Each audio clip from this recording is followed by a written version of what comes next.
Hi, I'm your 4th District State Representative, Matt Shea. Thank you for joining me on this legislative update.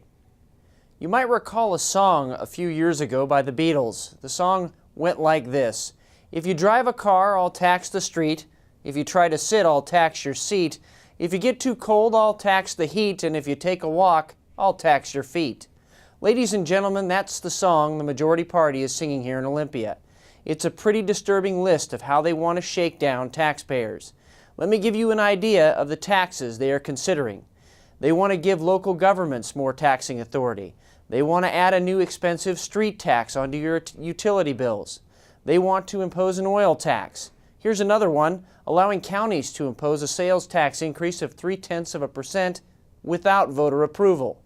Remember a few years ago when citizens voted for a $30 car tab? There's a bill that would add a $20 fee to your car tabs to pay for buses. To top it off, they even have proposed a candy tax, the Snickers tax as I call it, because the tax man snickers as he profits from your kids. Taxing kids, how low is that? Yes, the tax man cometh, and while he's singing the tax song, the businesses and our families across Washington are singing the blues. So what's to stop it? How about Initiative 960? That's the initiative voters approved 2 years ago that requires a 2/3 supermajority for the legislature to raise taxes. Unfortunately, the Democrats are so intent on raising your taxes that they've introduced a bill to suspend that initiative. Senate Bill 6843 would gut I-960 and require only a simple majority to raise your taxes. This is an arrogant attempt to overrule the will of the people. On the same day the bill was introduced, they also introduced an 89-page measure filled with tax and fee increases. I call it the Idaho Economic Stimulus Act.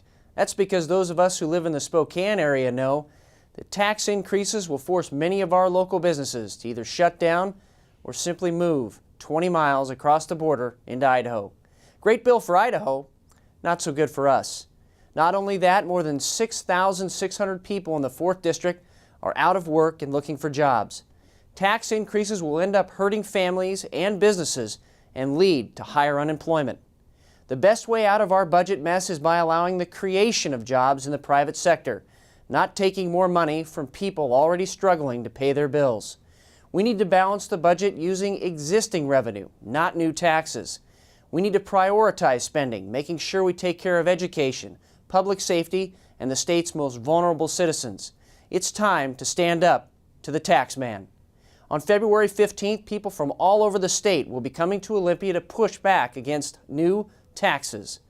I welcome you to join them and join me and send a clear message. Let's respect the will of the voters and let's send the tax man packing. I welcome your comments. Please call or email my office. You'll find the contact information on your screen. Thanks again for joining me on this legislative update. I'm your state representative, Matt Shea.